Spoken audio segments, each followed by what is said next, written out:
Bonsoir à tous. Nous venons de parcourir une année où la pandémie a provoqué des grands changements dans nos vies.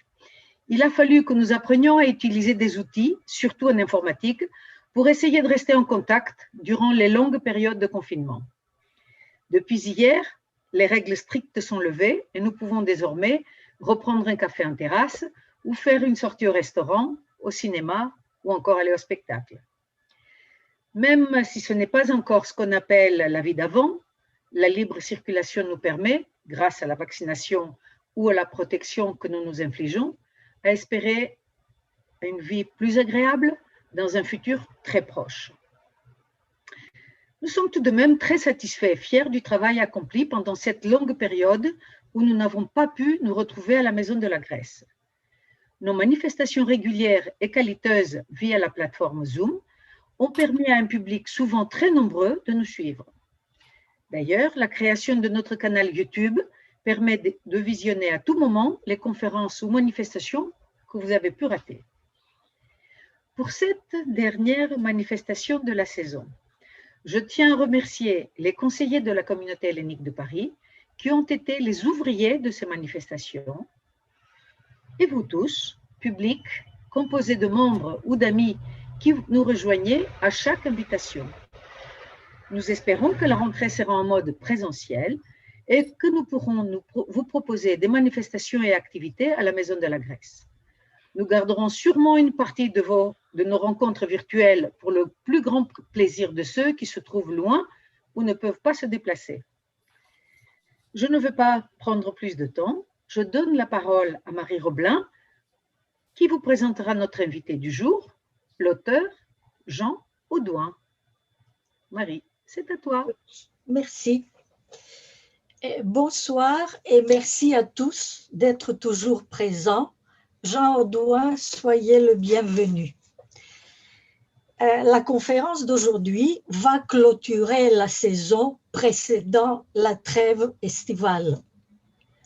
Avant de vous présenter notre dernier invité et son livre, je voudrais revenir brièvement sur les manifestations que nous avons organisées cette année et qui nous ont conduits jusqu'à ce 10 juin. Avec le roman d'aujourd'hui, nous sommes au cœur de l'histoire contemporaine, c'est-à-dire celle du XXe siècle. Non seulement en 2021, nous avons célébré, comme il se doit, le bicentenaire du soulèvement des Grecs contre l'occupation ottomane à la conquête de leur liberté et de leur indépendance, mais le hasard a voulu qu'après la commémoration de la fête nationale, nous continuions exclusivement par l'évocation de périodes et d'événements qui ont tracé l'histoire de l'hellénisme. D'abord, Zoé Hadzivreta et le jeune Yorgos ont marqué les esprits en nous présentant en grec le livre pour enfants «Εικοσιένας και ένας συγγραφείς γράφουν και καλλιτέχνες εικονογραφούν για το 1821», une approche littéraire et picturale de cette même guerre d'indépendance, mais cette fois à la destination du jeune public. Ensuite, Anna Theodorides a traité des conséquences du terrifiant pogrom perpétré par les Turcs dans la nuit du 6 au 7 septembre 1955 contre la communauté grecque d'Istanbul, et la conférencière a resserré sa focale lors de son premier exposé sur l'attitude qu'ont adoptée les victimes qui choisirent de rester malgré tout dans leur ville. Alexandre Kitroev, historien gréco-américain,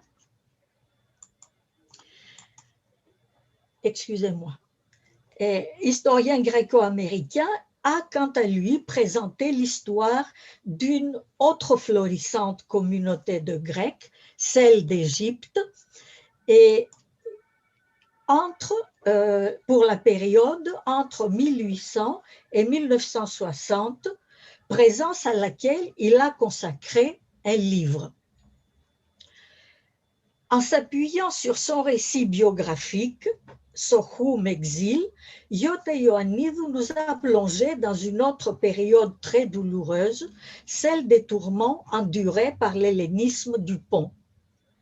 Vint ensuite le second volet de l'enquête d'Anna Theodorides, portant cette fois-ci sur les difficultés qu'éprouvèrent à reconstruire leur vie les Grecs de Poli, ayant choisi de partir pour Athènes ou Salonique.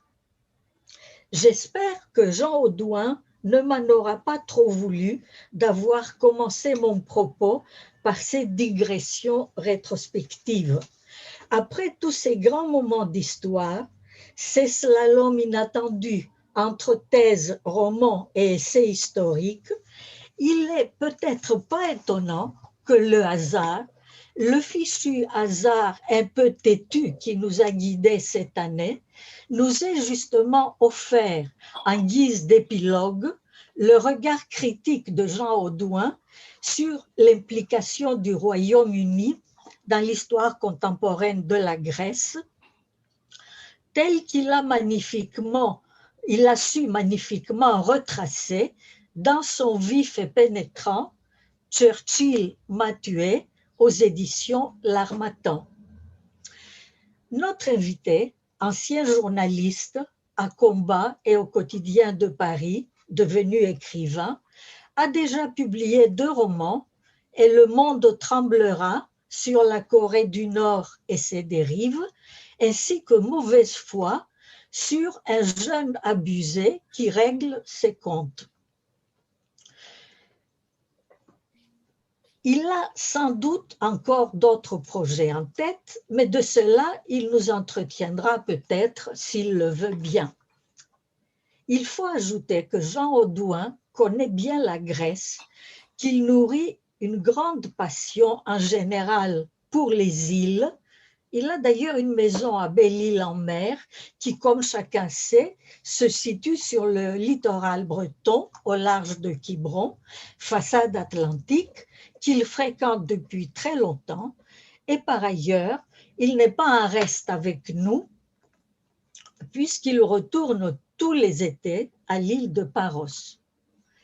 Il vient également de publier le livre déjà mentionné, dont il sera question ce soir, Churchill m'a tué, agrémenté d'un éclairant sous-titre, enquête romanesque qui se déploie à travers l'indicible histoire grecque contemporaine. J'ai voulu, nous dit Jean Audouin, raconter l'enquête d'un jeune héros dans une histoire sans phare de la Grèce méconnue des millions de touristes. J'oserais même ajouter, pour ma part, et des millions de Grecs également, ne serait-ce que par le luxe de détails qu'il nous livre et qui ne relève nullement, je vous l'assure, de la fiction.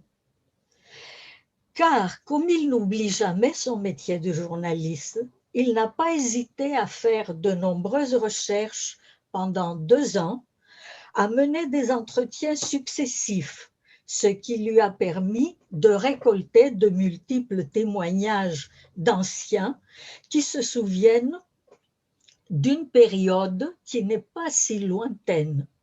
D'ailleurs, Christophe Chiclet, historien spécialiste des Balkans, le souligne dans une recension de son livre.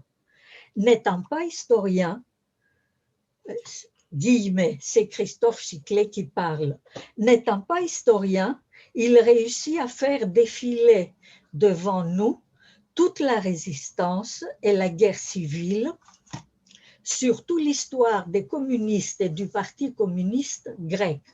Ce livre pourrait figurer en bonne place parmi les manuels étudiés par les étudiants à la section grecque moderne de l'INALCO.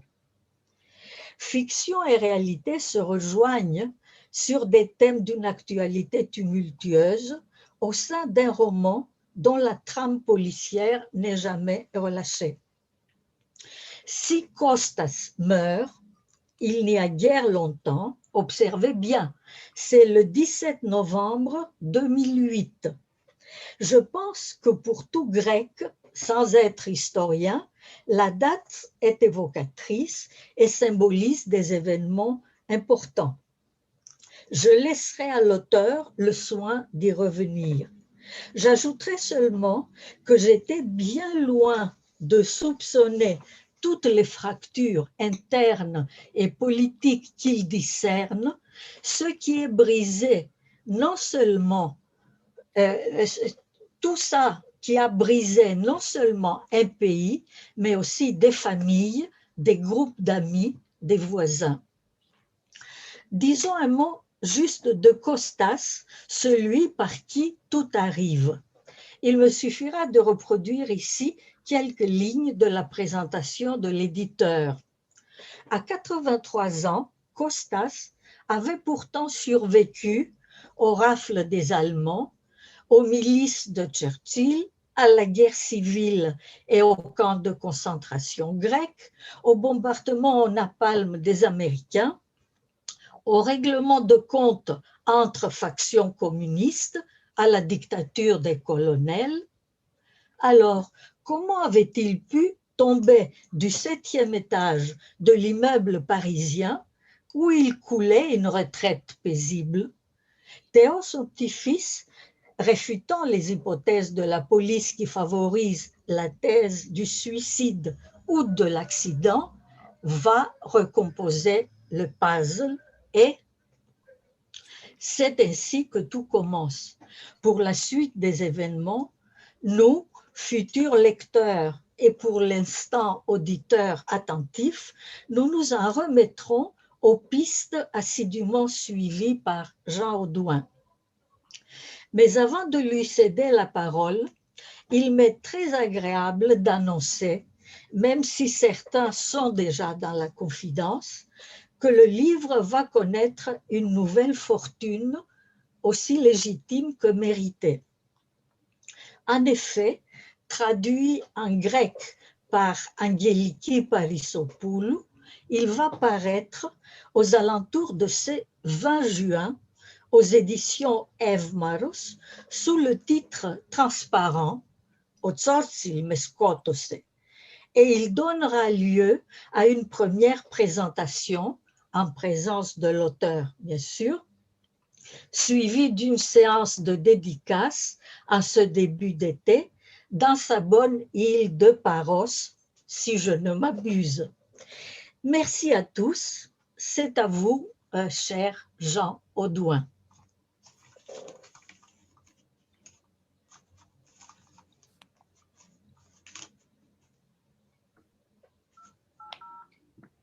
Je ne sais pas où je suis là.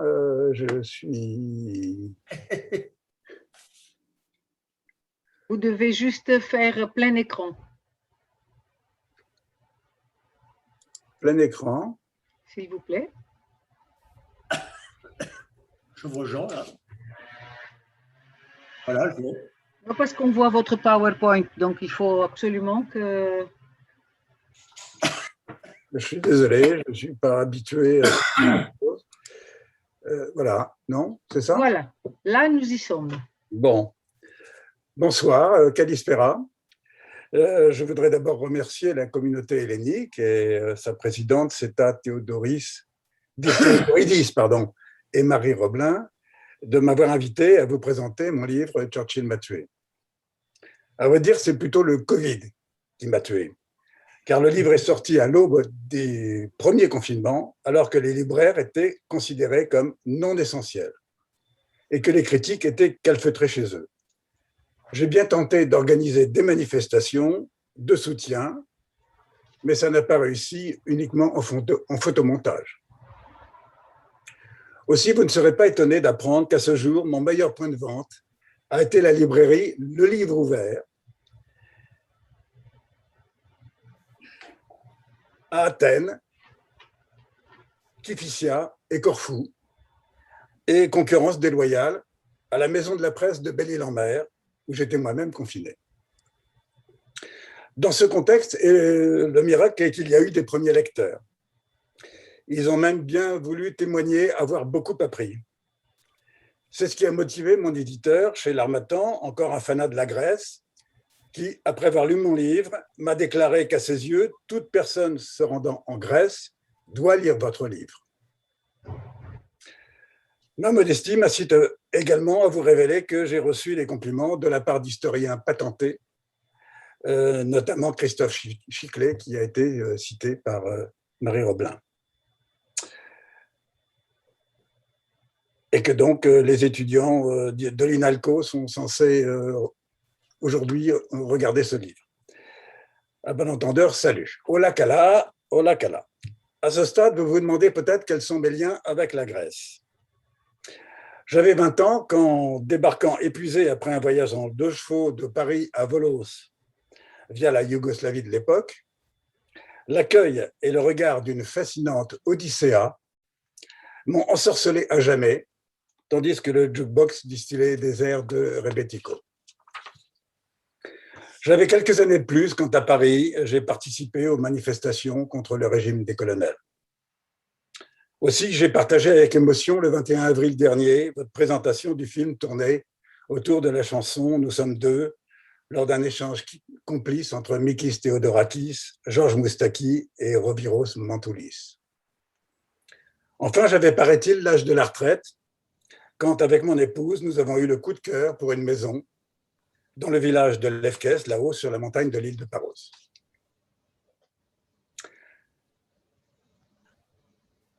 Avant d'entrer dans le vif du sujet, je tiens à souligner le rôle essentiel de ma complice et amie, Angeliki Parissopoulou, qui m'a facilité de vraies rencontres avec de nombreuses personnes et a bien voulu se faire l'interprète de leurs souvenirs. Elle s'est tellement prise au jeu qu'après m'avoir relu en français dans le texte, elle s'est lancée et a corps perdu dans la traduction du livre qui paraît en grec dans le texte, ces jours-ci, aux éditions Evmaros. J'ai appris depuis que Evmaros voulait dire la prospérité, donc je pense que c'est une bonne nouvelle. Je suis donc ici pour vous parler de mon 3e roman. Je ne prétends pas que ce soit l'œuvre d'un historien, mais c'est assurément celle d'un journaliste. Un journaliste qui, après un demi-siècle de carrière, a vérifié que l'objectivité n'existe pas. Pour vous en convaincre, je vais tenter de répondre aux 5 W, ces 5 questions clés des journalistes britanniques. Who did what, where, when and why, c'est-à-dire qui a fait quoi, où, quand et pourquoi. Et plus simplement, nous suivrons les 3 étapes des journalistes français, quoi, pourquoi, comment. Alors quoi ? Ce roman retrace l'histoire de Théophraste Panontolis. Ce beau jeune homme, qui préfère qu'on l'appelle Théo, est étudiant à l'école d'architecture de Paris-Val-de-Seine. Il est né à Paris, où il a été élevé par son grand-père, Costas, et son père, Yorgos, qui, depuis leur exode familial en 82, tiennent un excellent restaurant qu'ils ont baptisé chez Aristophane. Clin d'œil en souvenir de l'interdiction de ce poète sous Métaxas et sous les colonels. Théo a été cocooné et maintenant est maintenu volontairement dans une ignorance, soi-disant protectrice de leurs histoires respectives. Rien d'étonnant, alors qu'il veuille comprendre comment son grand-père adoré, 83 ans au compteur, a pu tomber le 17 novembre 2008, comme l'indiquait Marie Roblin, de la terrasse du 7e étage de leur immeuble rue Mouffetard. Théo va donc refuser en bloc les hypothèses de la police, d'un suicide ou même d'un regrettable accident. Il va également opposer une farouche résistance à son père, dont il ne comprend pas la propension à toujours se ranger du côté des thèses officielles. Et Théo va s'engager sans répit dans la recherche de mobiles ou de coupables pour ce qui ne peut être à ses yeux qu'un crime, voire une vengeance liée au passé de Costas. Théo trouvera un appui auprès de son parrain républicain, un breton de bonne facture, néanmoins policier retraité, une sorte de maigret grec façon Kostas Charitos, cher à Petros Makaris. Après avoir, lors des obsèques de Kostas, rendu un émouvant hommage à son grand-père avec la lecture d'un poème de Yannis Ritsos, que lui récitait son grand-père, Théo n'aura de cesse de reconstituer le puzzle de son histoire à travers les méandres conflictuels de l'histoire grecque, qu'on découvre peu à peu au fil des pages de mon livre.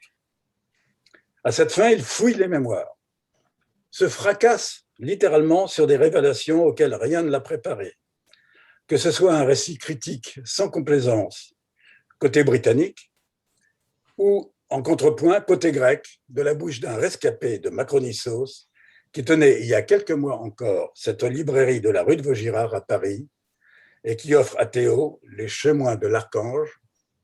Pardon, j'ai dû aller trop vite, non? Pardon, voilà, excusez-moi. Les chemins de l'Archange de Mikis Theodorakis. De récit en témoignage, Théo ne sait plus à quel saint se vouer. Vers qui se tourner et qui croire? Qu'en dirait son confident Zorba, auprès de qui il cherche souvent des conseils? Zorba dit « Monsieur soupèse le pour et le contre, hein? Et même au gramme près, non? Décide-toi, bon sang, et envoie bouler toutes ces balances. » C'est ce que fera Théo, qui décide de quitter Paris, sans rien dire, ni à son père, ni même à son cher parrain, pour un véritable voyage initiatique qui le mènera d'abord à Moscou, pour tenter de comprendre son influence ambiguë, pour encourager ou freiner les ardeurs des communistes grecs, puis à Tachkent, avant de rejoindre Athènes pour s'achever à Paros. J'avais un temps imaginé titrer ce livre « De Paris à Paros ». Derrière la quête de Théo, c'est l'histoire de sa famille et celle de la Grèce contemporaine qu'on découvre dans mon livre, un récit que je fais débuter en 1923 avec le traité de Lausanne, qui provoque son déracinement forcé de Smyrne, ou Izmir, vers Athènes, avec pour tout baluchon le nouveau-né Costas dans le berceau de la famille.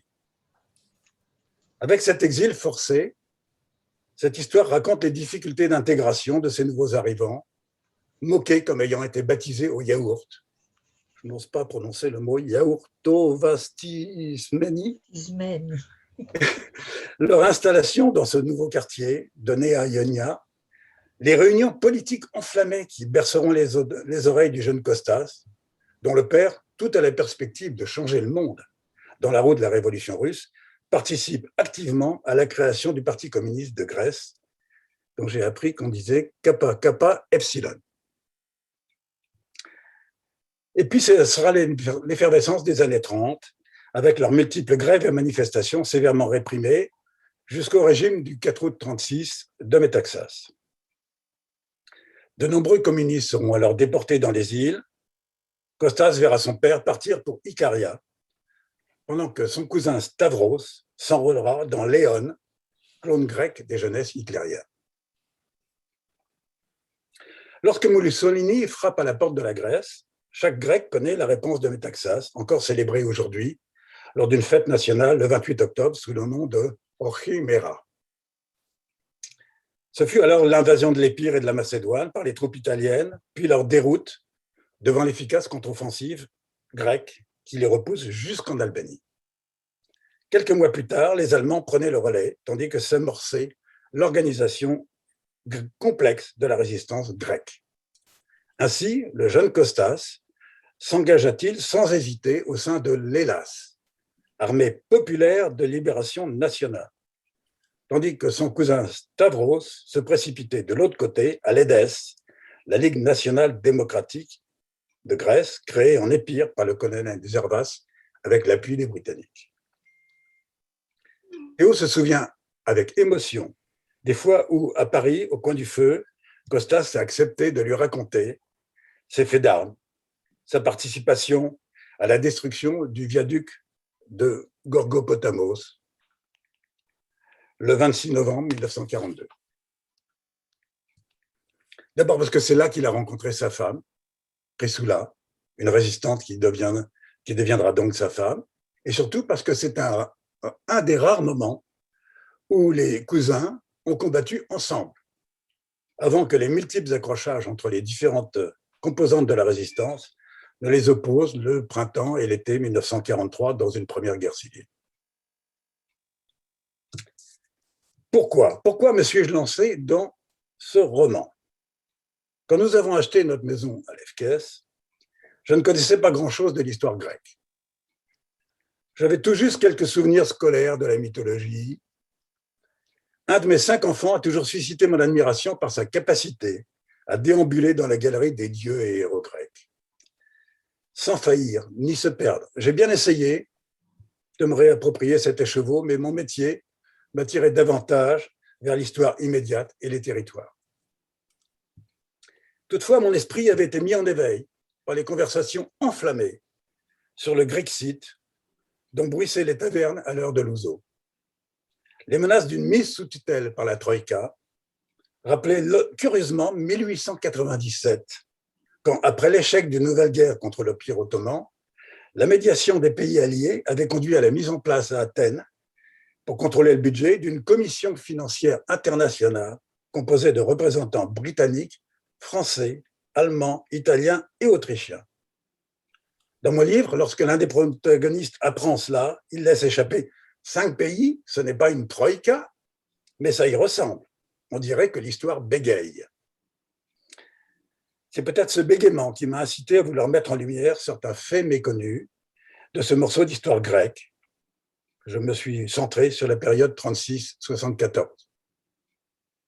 Et j'ai naïvement imaginé faire partager mes découvertes aux ignares comme moi, en mêlant fiction et faits réels.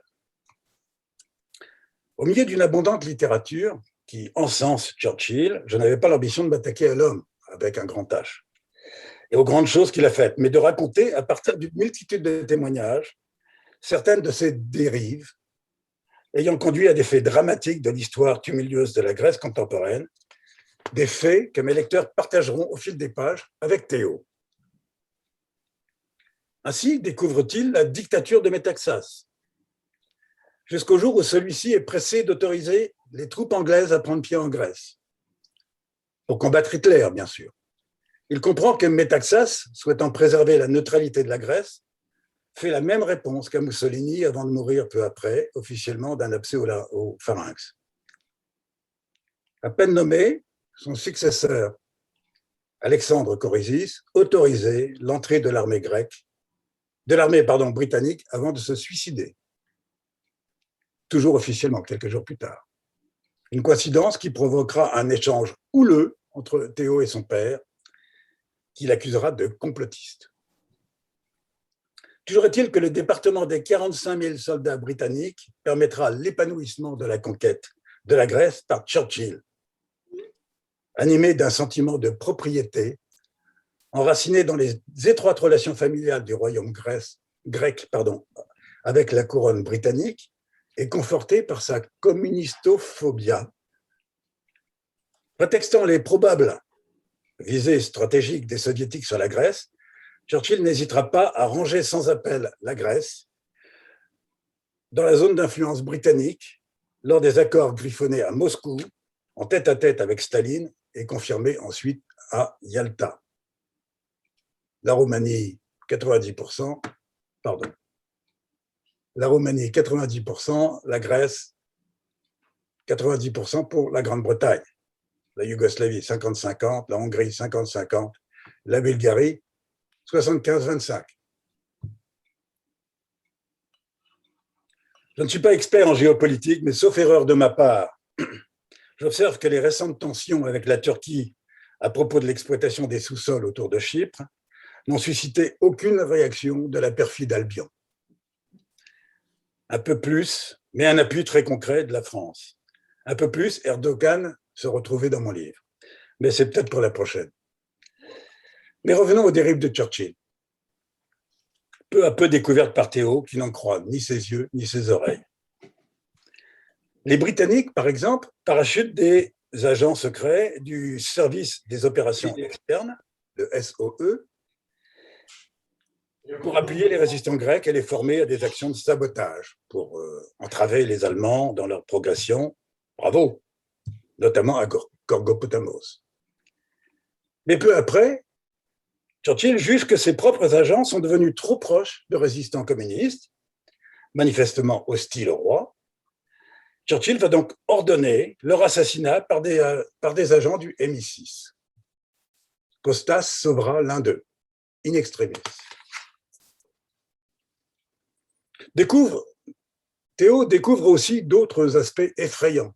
Début 1943, le gouvernement de collaboration a créé, avec l'aval des occupants, les Allemands donc, des bataillons de sécurité, une force armée pour leur prêter main forte afin d'économiser le sang allemand.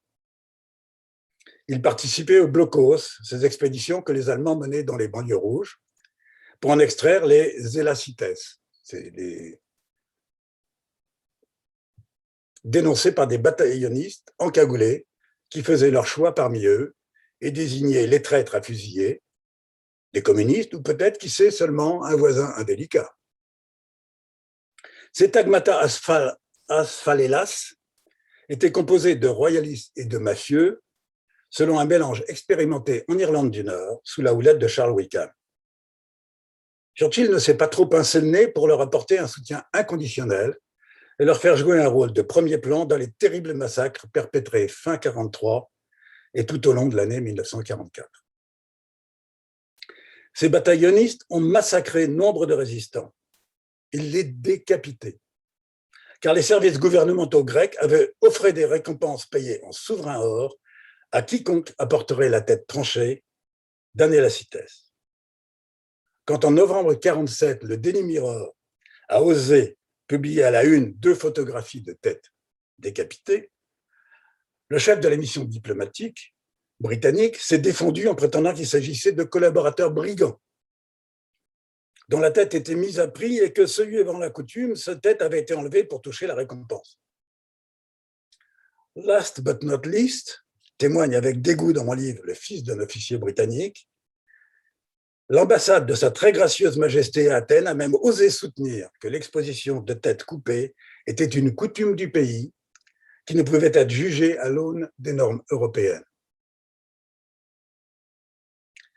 Autre surprise, quand les derniers soldats de l'armée allemande quittent la Grèce le 4 novembre 1944. N'allez pas croire que leur évacuation sera perturbée en quoi que ce soit par la RAF, l'aviation anglaise, trop occupée à mitrailler les banlieues. Ils ne sont pas davantage poursuivis par les mouvements de la résistance, les LAS et les DES étant alors trop occupés à consolider leur position dans une course pour contrôler les zones libérées avec des milliers d'exécutions sommaires de collaborateurs ou d'opposants à la ligne. On est surpris quand même d'apprendre que pour mener à bien ses projets d'occupation de la Grèce, Churchill alla jusqu'à prélever des troupes sur le front italien pour porter de 45 à 70 000 hommes ses effectifs, alors même que von Rundstedt déclenchait son attaque sur les Ardennes. Et Churchill a agi en Grèce comme en pays occupé, ordonnant à son représentant à Athènes, le général Scobie, je cite, de se comporter avec les Grecs comme avec une population conquise qui se révolte. D'ailleurs, son chef de la mission militaire britannique en Grèce, Chris Woodhouse, qualifiera dans un rapport la situation à Athènes comme pas très différente sous l'occupation britannique de ce qu'elle était sous l'occupation allemande. Citation. Parmi les nombreux faits qui marquent cette période, Costas se retrouve aux premières loges de la marche organisée place Syntagma le 3 décembre 1944 pour protester contre l'occupation britannique. Il y sera blessé lors de la fusillade qui fait plus de 100 morts et de nombreux blessés, mitraillé par des policiers grecs appuyés par les forces britanniques. Cette bavure de soldats indisciplinés, comme elle fut présentée ensuite, fut le prélude à la bataille d'Alten que Churchill appelait de ses voeux et que Papandréou considéra comme un don du ciel. Car cet affrontement, tant désiré, devait lui permettre de désarmer la résistance. En réponse, le Kappa Epsilon tenta le coup de force pour faire plier Churchill, lança 20 000 réservistes sur la capitale dans un combat acharné contre les Anglo-Indiens de Scobie et les maigres troupes grecques de Papandréou. Ce fut aussi l'occasion de faire mitrailler par la chasse anglaise les quartiers populaires, mais aussi d'exfiltrer des prisons les collabos aussitôt enrôlé dans l'armée nationale pour casser du communiste. Cette bataille d'Athènes a coûté plus de 16 000 morts, en majorité civile, jusqu'au cessez-le-feu du 15 janvier 1945.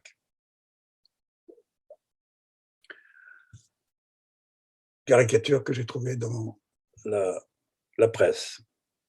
Un mois plus tard, Kappa Kappa Epsilon acceptait la dissolution de ses propres forces armées et sa non-participation au gouvernement, mais une partie des résistants refusa de reprendre les armes. Ensuite, une terreur blanche a répondu à une terreur rouge.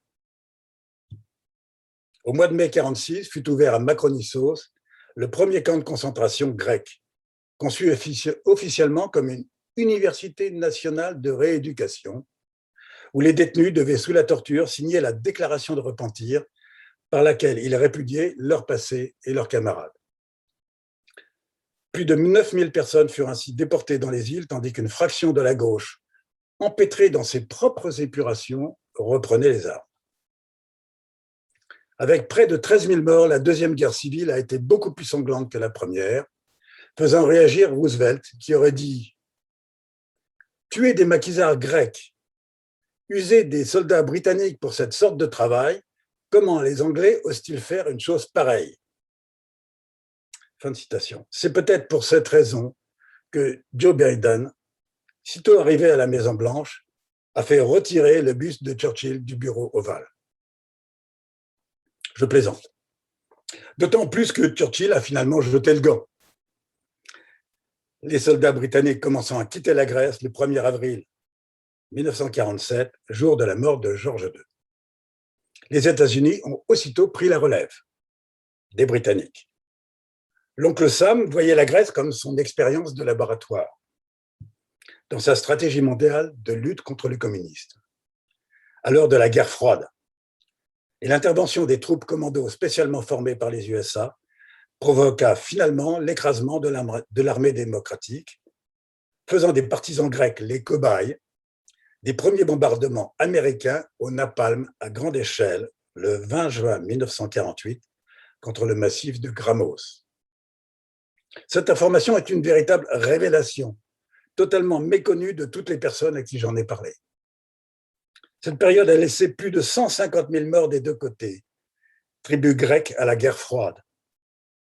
Près de 8 000 hommes, dont Kostas, ont pu in extremis quitter Grammos et se réfugier en Albanie, tandis que l'URSS et la Pologne organisaient en quelques semaines l'exfiltration secrète de quelques 30 000 réfugiés depuis le port albanais de Durrës pour un transfert vers les pays socialistes, notamment en Ouzbékistan, alors soviétique, tandis que le KKE prenait ses quartiers en Roumanie. Kappa Kappa Epsilon prenait ses quartiers en Roumanie. À Tachkent, Théo découvrira la vie d'exil forcé qu'a connue son grand-père au milieu de 17 500 réfugiés politiques grecs cantonnés dans l'une des 14 cités où ils étaient soumis à une discipline militaire. Des survivants lui ont raconté les luttes politico-idéologiques au sein des diverses cellules et la guerre interne qui éclata entre partisans et opposants de Nikos Zachariadis dans la nuit du 9 septembre 1955. Une nuit pendant laquelle il y eut des combats à l'arme blanche, des habitations incendiées, une dizaine de morts, des militants emprisonnés par la police russe et plus de 300 blessés, dont Kostas. Celui-ci a finalement pu rentrer en Grèce avant la désacariadisation du parti imposé par le 20e congrès du Parti communiste de l'Union soviétique et le tremblement de terre qui a ravagé Tachkent en 1966. Poursuivant sa quête, Théo s'envole jusqu'à Athènes pour tenter de retrouver maison par maison, à Nea Ionia, les traces de sa famille, photo en main, ainsi qu'une sœur jumelle de son père dont on lui avait caché l'existence. Il sait seulement qu'elle tiendrait un magasin de souvenirs du côté de l'Acropole. Facile à trouver. Ensuite, lors d'événements qui ont failli très mal tourner à Exarchia, près du Polytechnico, Théo bénéficiera du précieux et inattendu soutien d'un peuple et de sa fille. Un peu regonflé, il partira seul pour une ultime et dangereuse traque d'un personnage sulfureux mythique dans l'île de Paros, à Naoussa et jusque dans les carrières de marbre de Marathi. Ce livre, c'est donc l'histoire d'une famille marquée par l'histoire, mais c'est surtout l'histoire d'une conquête, la conquête par Théo de son identité, la découverte douloureuse de ses racines, l'écoute attentive de récits indicibles, parce que restés secrets et inavouables, des événements qui ont marqué des générations et rendent encore aujourd'hui, pour certains, impossible la réconciliation avec le passé. Enfin, quelques mots sur le comment. Je rappelle que ce roman est une fiction, mais une fiction basée sur des faits réels, comme on dit aujourd'hui dans les séries télévisées. J'ai donc organisé cette fiction autour d'une trame policière, une méthode qui permet d'ouvrir de nombreuses pistes, de lever des coins de voile, d'aller débusquer la poussière glissée sous le tapis des non-dits, de bousculer des dénis. En outre, une enquête policière est souvent d'un accès plus fun qu'une stricte chronologie historique. À cet effet, j'ai donc recueilli de nombreux témoignages, comme l'a évoqué Marie Roblin, bien sûr auprès de personnes âgées qui avaient vécu personnellement ces événements, d'autres plus jeunes à qui on les avait rapportés et qui parfois ont soudain compris pourquoi leurs anciens demeuraient encore fâchés avec leurs voisins. J'ai naturellement croisé et recroisé ces témoignages avec une abondante littérature consacrée à cette période comme il s'agissait d'un roman et non d'une thèse ou d'un livre. Je n'ai pas publié mon imposante bibliographie, mais je citerai quand même quelques auteurs, Joël Dallègre, Nicolas Bloudanis, Michel Bruno, Christophe Chiclet, Peter Murtagh, Nikos Papadatos, et j'en oublie beaucoup. En vous remerciant d'avoir résisté à l'appel des terrasses avant d'ouvrir la séquence d'échange, je voudrais répondre à la question que vous ne m'avez pas encore posée. Comment avez-vous trouvé le titre de ce livre? Il m'a été soufflé par un très, très, très vieux chauffeur de taxi à Athènes, dont la conduite périlleuse et extrêmement rapide m'a sérieusement éprouvé jusqu'à mon arrivée à bon port. Une fois achevé sa course folle, qui avait été entrecoupée de nombreux arrêts pour ses récits, soudain arrêtés en double fil, en conclusion, il m'a résumé d'une phrase sa vie. Churchill m'a tué. Et je ne résiste pas à l'envie de terminer sur cette magnifique photo du grand photographe grec de la guerre, Spyros Meletsis, clin d'œil à la rencontre dans les rangs des Andartes de Costas avec sa femme, Chrysoula, et dont le musée Benaki a bien voulu me permettre la reproduction. Merci. Efkaristo. Merci à vous. Merci à vous, Monsieur Audouin. Comment je sors de la diapo, là, je ne sais plus. Voilà, ben, il faut arrêter le partage. Alors là. Vous allez en bas de votre écran. Je le fais, voilà. Allez-y. Non, ça n'a pas marché. C'est à vous de le faire, malheureusement. Nouveau partager. Arrêtez de partager, pardon, excusez-moi. Voilà, nous y sommes. Alors, affichage intervenant. Et comme ça, nous avons votre image plus précisément. Alors, d'abord, un grand merci, Monsieur Audouin. C'est un travail de recherche et c'est un point de vue de quelqu'un qui n'est pas grec et qui a découvert, en tant que journaliste et en tant que chercheur, afin de pouvoir écrire votre livre, cette histoire qui est encore douloureuse pour les Grecs d'aujourd'hui. Les torts ont été partagés. On ne peut pas dire aujourd'hui que les Grecs avaient raison d'un côté ou de l'autre, parce que les puissances étrangères sont intervenues afin de mieux contrôler ce petit pays qui continue à être un point de discorde. Vous voyez, ce n'est plus la guerre avec des bombes, mais c'est une guerre économique, c'est une guerre avec des frontières qui ne sont pas défendues par l'Union européenne, qui ne sont défendues que par les Grecs eux-mêmes. Bref, je ne vais pas m'étendre là-dessus, mais je voulais absolument qu'on puisse parler de ce qui s'était passé. Et votre point de vue, c'était un point de vue qui était celui donc d'un nom grec qui était fort intéressant. Je voulais dire un petit peu à tout le monde que vous pouvez intervenir, vous pouvez, si vous voulez parler, vous allez en bas de votre écran, vous cliquez sur votre écran et il y a une barre qui s'affiche. Tout à fait à droite, il y a une petite figure où c'est marqué « Réaction ». Tout à fait en dessous de « Réaction », c'est marqué « Levez la main ». Alors, pour parler, vous levez la main. Sinon, quand vous voyez qu'il n'y a personne qui veut prendre la parole, vous réactivez votre micro et vous parlez. J'attends donc des questions de votre part, des réactions, et Monsieur Jean Audouin va pouvoir commenter.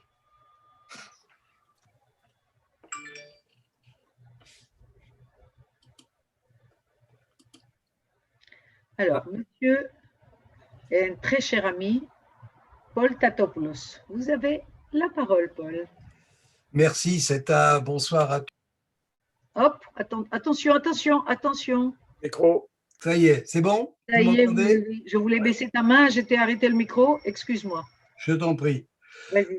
Je suis tout à fait désolé d'abord de prendre ça maintenant seulement, mais j'avais du monde à la maison et dès que les gens sont partis, j'ai couru me disant peut-être que c'est pas trop tard, mais je pense que si, c'est trop tard puisque ce monsieur a terminé sa conférence. Tu le verras sur YouTube bientôt.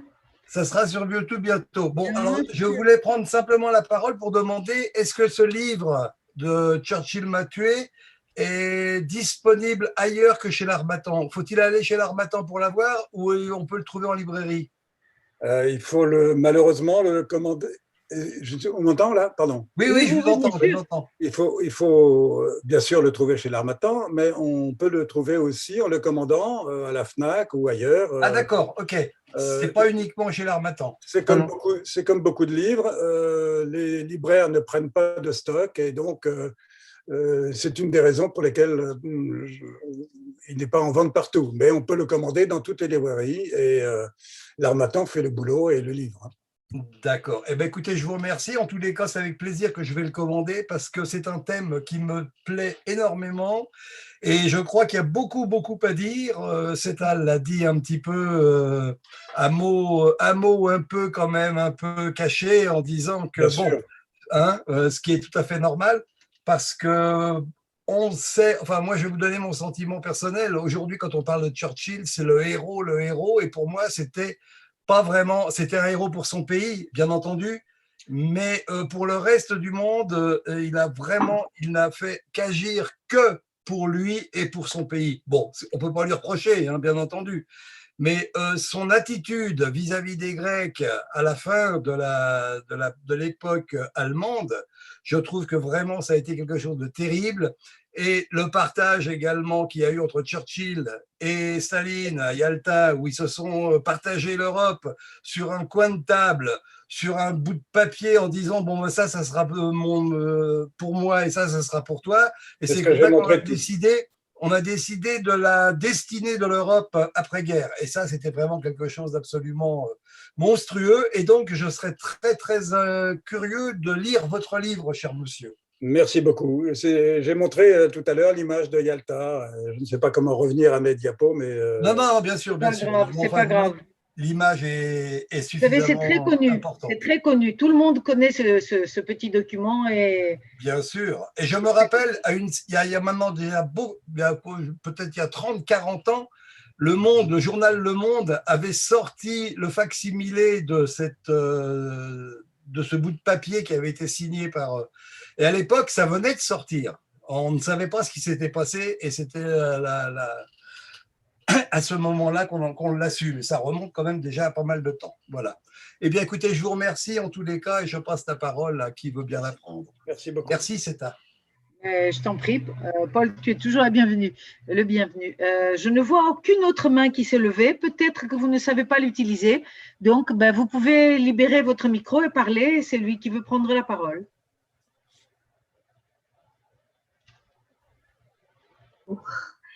Bonsoir. Moi, je remercie vraiment profondément le travail de Monsieur Audouin parce que ces événements tragiques de la fin de la Deuxième Guerre mondiale qui ont entraîné la Grèce dans une guerre civile pendant des années et dont effectivement les effets entre les familles et les voisins sont encore extrêmement sensibles aujourd'hui, voire se transmettent de génération en génération. Ouais. Et voilà, et bon, ce sont des événements que je connais un peu, que j'ai lus, parce que la Grèce m'intéresse pour des raisons personnelles. Mais je vous remercie de porter, de permettre à un plus grand monde, à la connaissance d'un plus grand monde, par le biais effectivement d'un roman. Et alors, je ne l'ai pas lu, mais vous avez annoncé une sorte de polar, de porter un petit peu l'estocade à ce personnage absolument détestable qu'est Churchill. Qui avait avec l'histoire à se rattraper de son échec d'une conduite à la fin de la Première Guerre mondiale où il avait perdu, je ne sais plus, une bataille, je ne sais plus quoi. Et bon, et je pense voilà, enfin, personnellement, ça me convient tout à fait qu'on le déboulonne un petit peu de son piédestal. Bon, en tant que Française, il ne faut pas oublier non plus qu'il n'a pas accueilli De Gaulle pour la résistance facilement et qu'il s'est opposé à la présence française à Yalta aussi, Oui. au moment du partage. Voilà. Parce que ça n'a plus été réélu depuis, Evelyne. Hein? Tu vois, ouais. Il y a quelque part une justice. Oui, parfois. Voilà, bon, c'est tout. C'était vraiment merci profondément. Voilà. Merci. Merci à toi. Quelqu'un d'autre? Jean, bonjour. Moi, je voudrais te poser une question. Comment un journaliste urbain qui était plutôt, dans la période que j'étais connu, plutôt intéressé par l'histoire des villes, comment on passe de l'histoire des villes à l'histoire des guerres? Et en fait, est-ce que cette histoire que je ne connaissais pas du tout, mais qui m'a l'air passionnante, j'essaierai de lire le bouquin, d'abord parce que j'aime bien la Grèce, mais je ne connaissais pas tout ce que tu nous décris dans cette fiction. J'espère qu'il n'y a pas, c'est pas tout est forcément réel, mais est-ce que cette histoire d'après-guerre, elle a eu une incidence, et est-ce que tu l'as vécu en Grèce sur l'urbanisme de Athènes, sur la façon dont les Grecs ont une espèce d'aura, de marins, de gens qui ont traversé toutes les mers du monde? Est-ce qu'il y a un lien avec l'urbanisme grec et cette histoire? Alors, j'avoue honnêtement ne pas l'avoir abordé sous cet angle-là. Je me suis trouvé en Grèce, comme on avait une maison en immersion, avec beaucoup de gens, on a sympathisé avec beaucoup de Grecs, des gens nous ont raconté des histoires, et c'est une accumulation de témoignages qui m'ont amené à essayer de recoudre tout ça à partir de faits malheureusement réels, hein, pour la plupart des faits qui sont cités, bien sûr réintroduits dans le roman, mais qui sont réels. Mais je n'ai pas étudié la dimension urbaine. En revanche, je peux te dire que dans les villages et autres, cette dimension, ces événements, cette histoire reste parfois perceptible si on veut bien dépasser son rôle de touriste primaire et s'immerger un peu. C'est pour ça, c'est ce que j'ai essayé de faire en sorte que les touristes français puissent aller en Grèce en ayant une meilleure connaissance. Alors, bien sûr, pas totalement objectif, puisque l'objectivité n'existe pas, mais pas partisane. Je ne prétends pas qu'il y a un camp qui était meilleur que l'autre. Je raconte. D'accord. Merci. Effectivement, on ne le voit pas dans l'urbanisme, on ne le voit pas, mais on le voit surtout dans les villages qui ont été massacrés d'un côté ou de l'autre. Et vous savez, le Parti communiste était interdit en Grèce. Et il a été reconnu en tant que parti en 1976, il me semble, après la chute des colonels. Donc, ça veut tout dire déjà, puisque c'était une époque très difficile. qui a abouti à l'époque des colonels, les 7 années noires de l'histoire contemporaine de la Grèce. Je vois une main à Angeliki. Je donne la parole à Angeliki. La traductrice. Très bien. Bonsoir à tous. Merci de votre présence à cette conférence, présentation de livres un peu spécial, bien sûr adapté aux circonstances actuelles. Je voudrais vous remercier d'abord Jean, qui a eu le courage de se pencher sur ce moment de l'histoire grecque très difficile, très dur. De remercier aussi la Maison de la Grèce, la communauté, pas la Maison de la Grèce. La communauté. La communauté, oui, oui. D'accord. Et bien sûr, de votre accueil. Voilà, moi, je n'ai rien d'autre à dire. J'ai tout simplement travaillé avec Jean et je suis fière d'avoir participé à cet effort. Merci à tous. Et la traduction qui sort cette semaine. Oui, ça va. Oui, ça, tu en as déjà parlé. Voilà. Merci. Merci à tous et bonne soirée. Merci à vous. Je suis désolée d'insister sur le fait que ce n'est pas la Maison de la Grèce qui organise. La Maison de la Grèce, c'est la maison où nous sommes logés en temps normal. Mais l'association s'appelle la Communauté hellénique de Paris et des environs, et c'est elle, donc les membres de son conseil d'administration qui organisent tout ce qui se passe en principe dans la Maison de la Grèce. Mais la Maison de la Grèce accueille aussi d'autres organisations, d'autres associations qui ont rapport avec la Grèce. Voilà, je précise parce que souvent les gens nous confondent, ils disent non, la Maison de la Grèce organise. Non. Je vois la main de Pierre Théodorakis, qui est le président de l'Union hellénique de Marseille. Pierre, tu as la parole. Oui, bonsoir à tous et à toutes. Déjà, je voudrais remercier pour ce récit très intéressant et j'espère que nombreuses personnes achèteront votre livre. Au-delà du livre, je voudrais surtout ce soir, en tant que président de l'Union hellénique de Marseille et de sa région, remercier Seta Théodorakis et son conseil d'administration. Je ne m'appelle pas comme toi, hein, fais attention. Oui, Théodoridis, oui. Et son conseil d'administration d'avoir permis à l'Union hellénique de participer à toutes ces manifestations avec Zoom. Ça a été bien pratique pour nous de vous suivre pendant toute cette année, qui fut une année difficile pour tous et toutes. Et j'espère qu'il y en aura d'autres de temps en temps pour qu'on puisse se réunir. Voilà. Et merci à tous et merci pour ce livre, monsieur, pour ce magnifique, je ne sais pas comment vous allez l'appeler, vous avez dit roman ou polar, je n'ai pas bien, peut-être. Voilà. Les deux, voilà. Ben, merci et bonne soirée à tous. Merci. Merci à toi, Pierre. J'ai l'impression que Jérôme a envie de parler, il a levé la main. Absolument. Allez-y. Je suis l'éditeur de Jean et je suis un peu ému, mais c'est normal. Je voulais vous dire que je n'aurais jamais eu, on va dire, une sensibilité particulière. Enfin, disons que j'aurais traité le texte de Jean comme un texte qui arrivait, sauf si je n'avais pas habité en Grèce.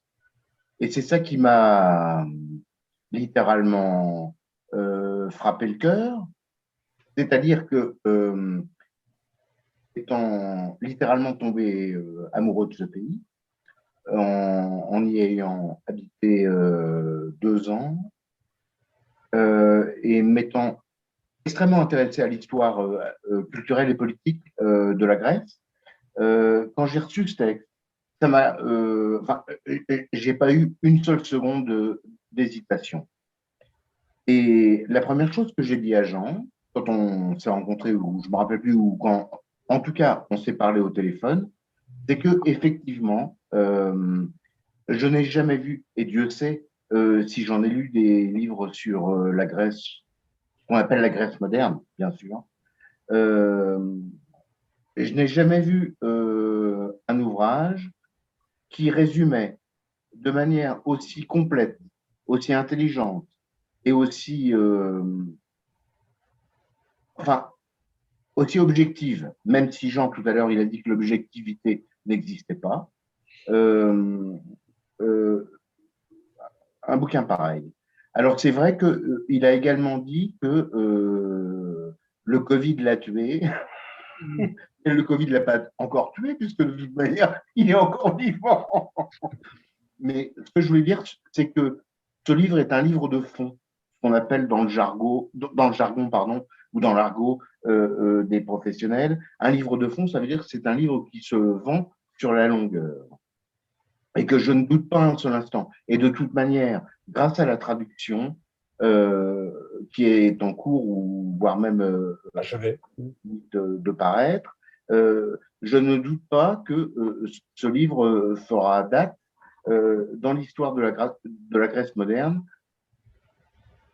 d'une manière objective, finalement. Parce que sous le couvert d'une enquête ou d'un polar ou d'un roman noir, eh bien donc, il dévoile effectivement des choses secrètes. Et pour toute personne qui s'intéresse à la Grèce, c'est un livre ultra important. Voilà. Je voulais pas du tout faire de la retape faire de la retape bassement commerciale. Je veux dire, j'y crois réellement, quoi. Voilà. Merci beaucoup. Merci, monsieur. Merci beaucoup. Je voulais savoir s'il y avait d'autres personnes qui voulaient dire quelque chose, commenter. Je ne vois personne se manifester. Bah, écoutez, je ne sais pas. Je vais peut-être vous conduire petit à petit vers la fin de cette présentation. Monsieur Audouin, je trouve que nous avons eu raison de voter dans notre conseil d'administration la présentation de ces livres parce qu'il n'y a pas beaucoup de livres de non-grecs parlant de cette époque. Je me répète peut-être, mais c'est intéressant toujours d'avoir un point de vue autre sur l'histoire de son pays.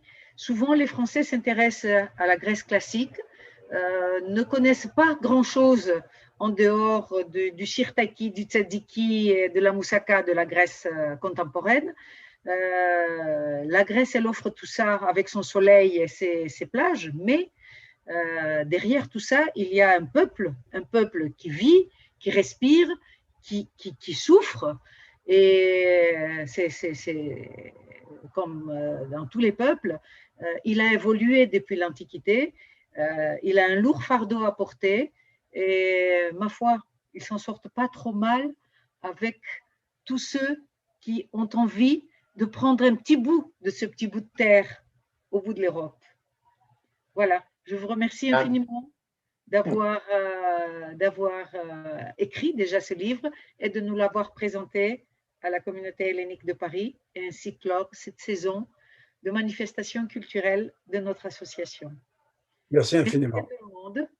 Merci beaucoup. Merci de votre accueil. Merci à vous.